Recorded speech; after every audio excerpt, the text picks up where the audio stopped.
오늘도 이런 시간에 하나님 앞에 나와서 예배드리는 여러분들의 삶에 늘 하나님 은혜가 함께 하시기를 주님 이름으로 축복합니다.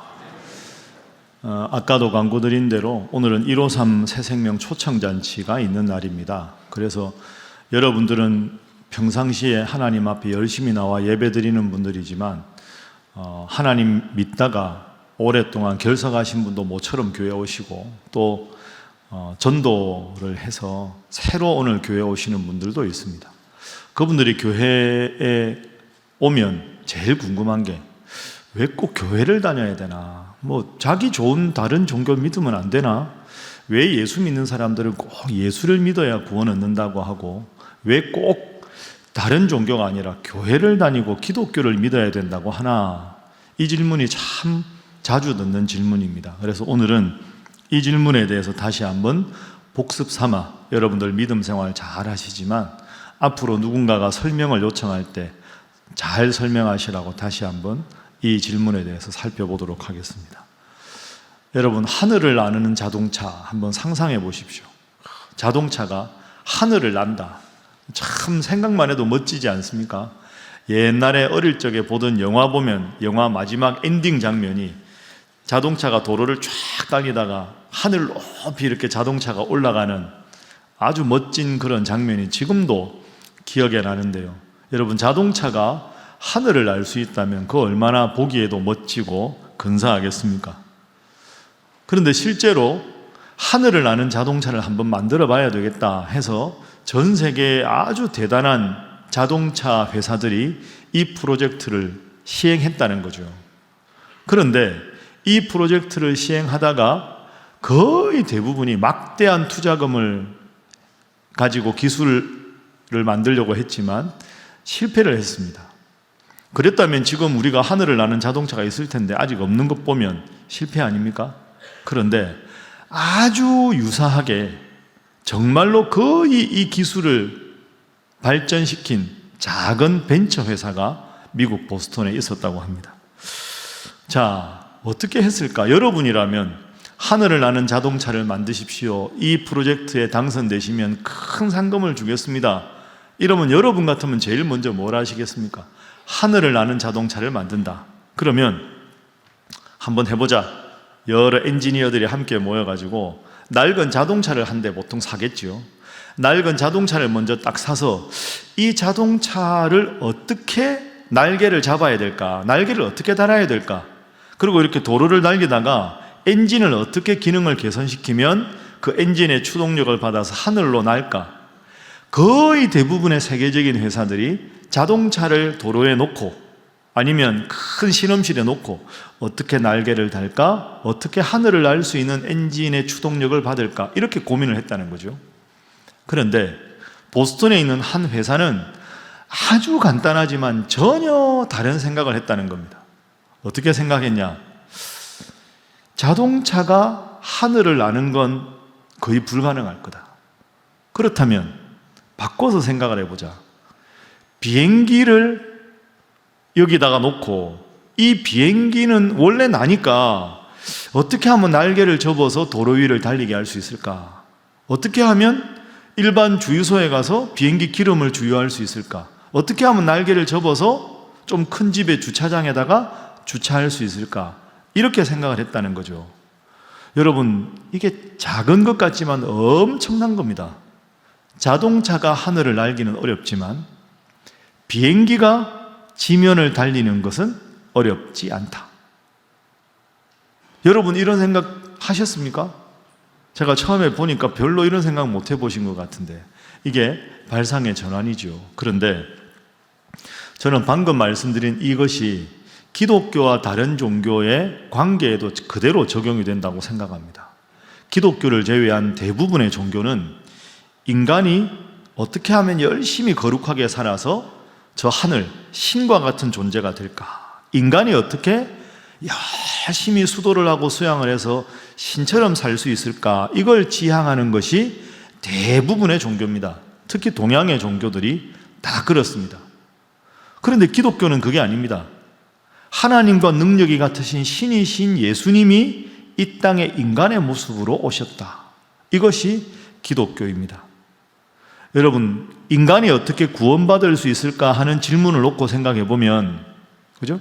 인간이 어떻게 구원을 받을까 하는 질문을 놓고 생각해 보면, 인간이 신처럼 사는 건 불가능하지만 신이 인간이 되는 건 얼마든지 가능한 일입니다.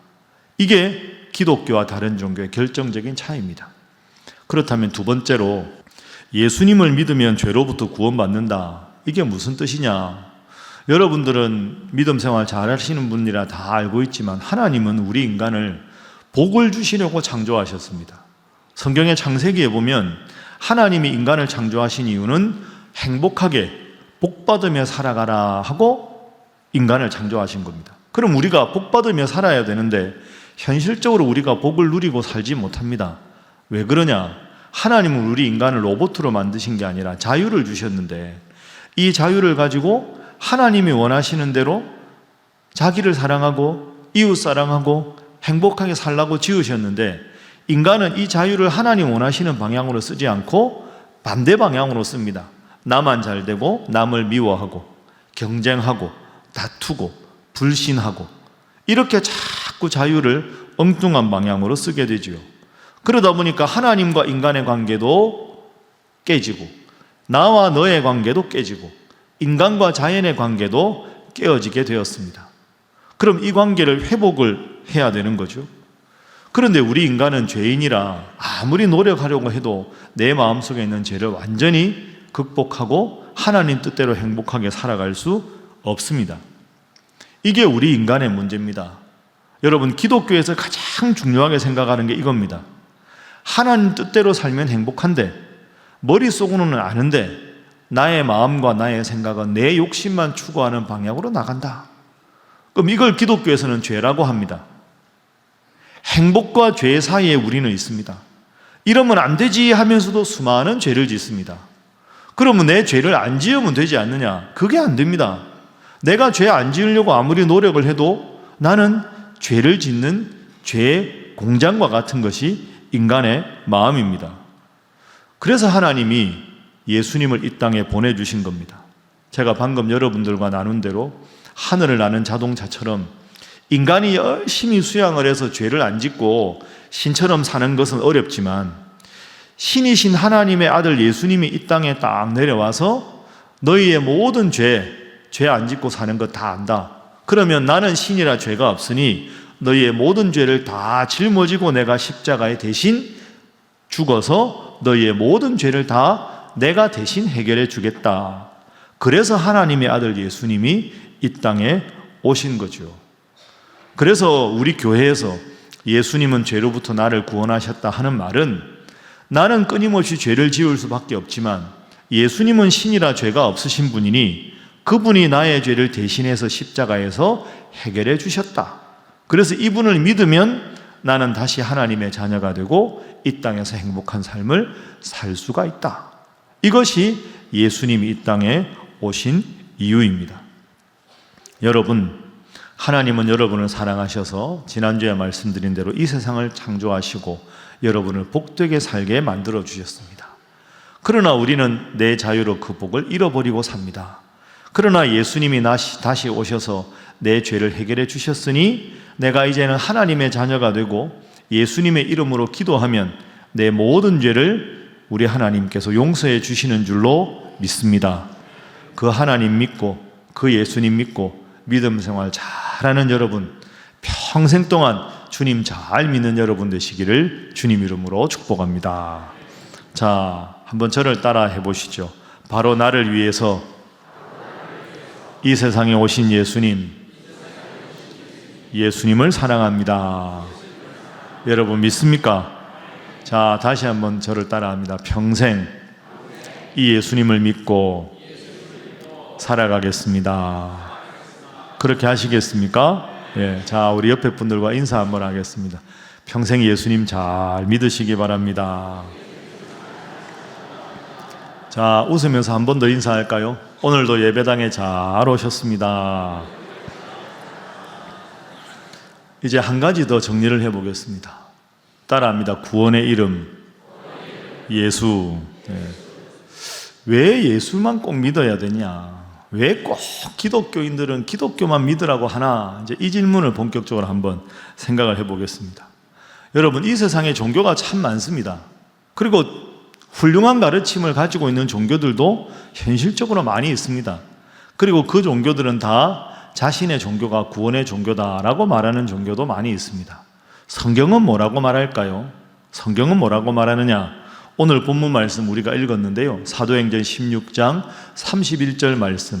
자, 우리 화면 보면서 함께 읽어봅니다. 시작.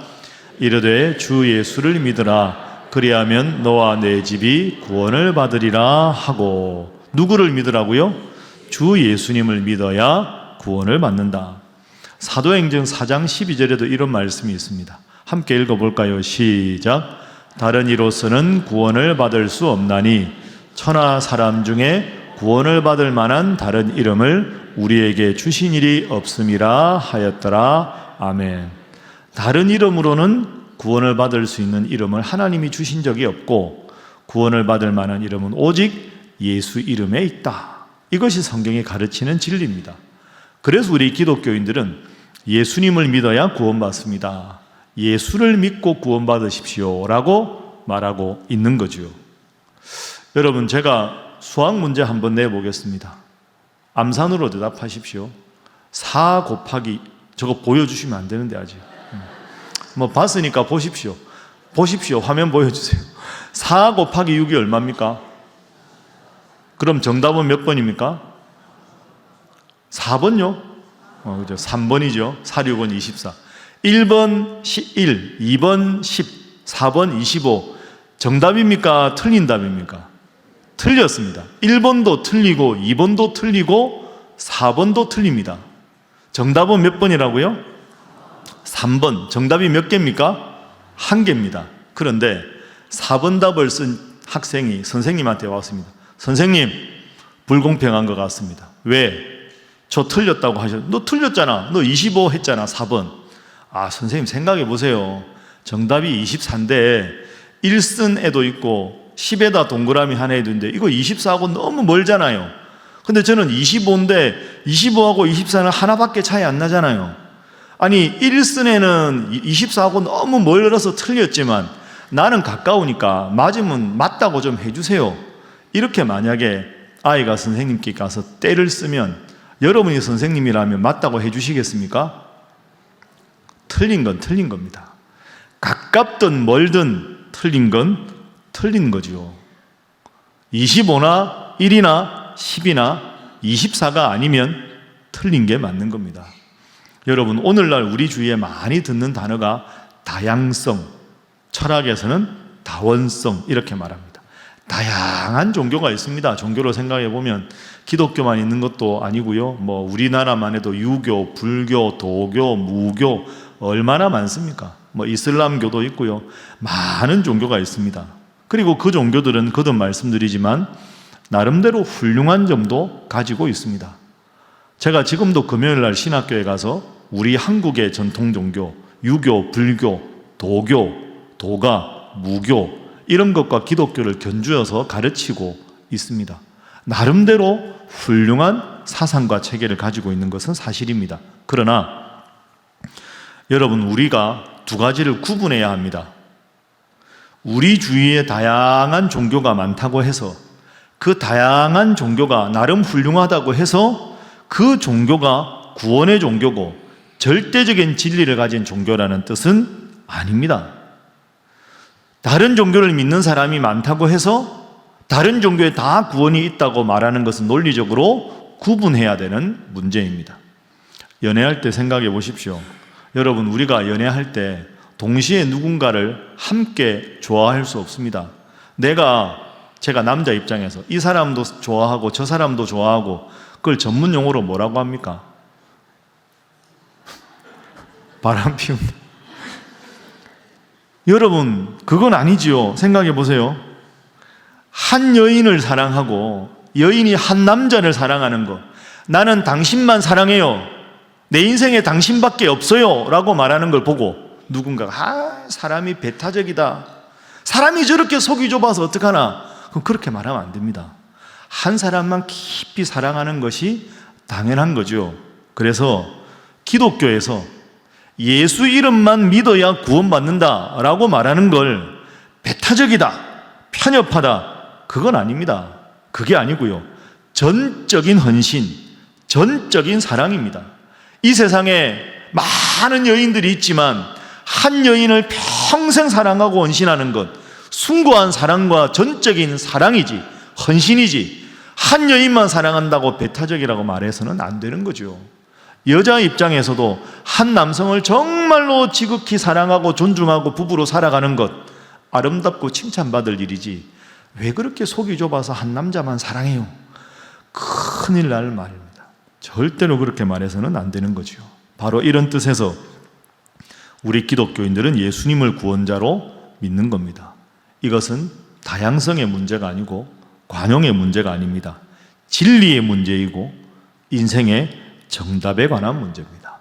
사느냐 죽느냐는 생명에 관한 문제고, 이 땅의 유한한 삶이 아니라 저 천국에서 영원히 살 수 있는 영생의 문제이기 때문에 우리는 예수 이름만이 구원의 이름이다, 이렇게 말하는 겁니다. 예수님께서 하나님과 함께 신이셨다가 이 땅에 오셔서 하나님 나라의 복음을 전하신 후에 명확하게 이렇게 스스로에 대해서 말씀하셨습니다. 요한복음 14장 6절 말씀 함께 읽어볼까요? 시작. 예수께서 이르시되 내가 곧 길이요 진리요 생명이니 나로 말미암지 않고는 아버지께로 올 자가 없느니라. 아멘. 여러분 믿습니까? 내가 곧 길이요 진리요 생명이라. 나로 말미암지 않고는 저 하나님께로 구원받을 자는 세상에 없다. 여러분, 이제 말씀을 정리하겠습니다. 오늘도 이른 아침에 하나님 앞에 예배드리러 잘 오셨습니다. 내가 나 스스로의 죄 문제를 절대로 해결할 수 없는 연약한 죄인입니다. 그래서 이 죄를 해결하기 위해서 어떤 인간이 아무리 노력을 해도 내 노력만으로 신적인 존재가 될 수는 없습니다.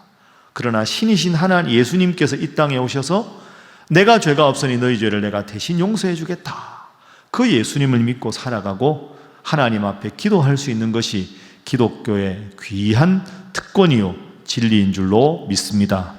평생 하나님 잘 믿고 예수님이 나의 구원자라 믿고 정말로 평생 동안 주님 잘 믿어서 성경에 약속된 모든 복을 다 받아 누리시는 우리 사랑하는 성도들 모두가 되시기를 주님 이름으로 축복합니다. 기도하겠습니다. 하나님, 저희들이 이 세상에 살면서 하나님을 믿게 해주셔서 감사합니다. 그래서 인생 살아가면서 왜 살아야 하는지, 어떻게 살아야 하는지, 무엇에 목적을 두고 살아야 하는지 분명히 가르쳐 주셔서 감사합니다. 하나님, 저희로 하여금 지금부터 평생 동안 내가 이 우주를 창조하신 하나님을 믿고 또 그의 아들 예수님을 나의 구원자로 믿고 신일교에 다니게 된 것이 이 세상에서 제일 잘한 일이라고 고백하는 모든 분들이 되게 하여 주옵소서. 하나님, 또한 오늘 153 새생명 초청잔치를 통하여 우리 교회에 새로 오신 분들이 바로 이런 대답을 할 수 있게 해주시고 또 이분들이 우리 신일교에 잘 적응할 수 있도록 우리 성도들이 이분들을 힘껏 돕고 사랑하고 기도하는 분들이 되게 하여 주옵소서. 예수님의 이름으로 기도하옵나이다. 아멘.